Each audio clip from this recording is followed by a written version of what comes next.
kitoblar va mushriklardan iborat kofir kimsalar to ularga hujjat kelmagunicha kufrga oid botil aqidalardan ajraluvchi bo'lmadilar. U hujjat Alloh tomonidan yuborilgan payg'ambar Muhammaddir.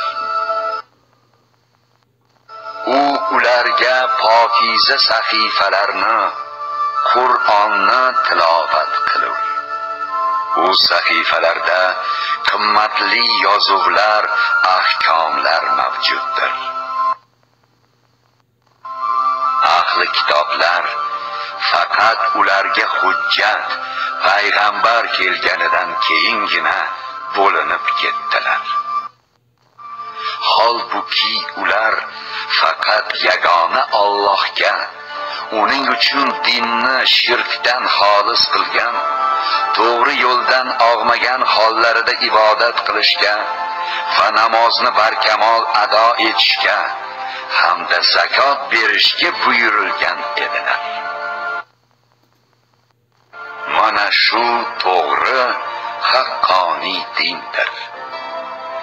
Albatta ahli kitob va mushriklardan iborat kofirlar jahannam o'tida bo'lib, o'sha joyda mangu qolurlar. Ana o'shalar xaloyiqning eng yomonidirlar.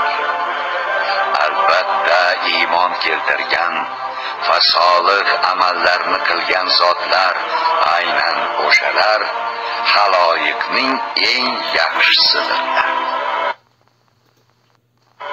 Parvardigorlari huzuridagi ularning mukofotlari ostidan anhorlar oqib turadigan jannatdagi mangu bog'lardir.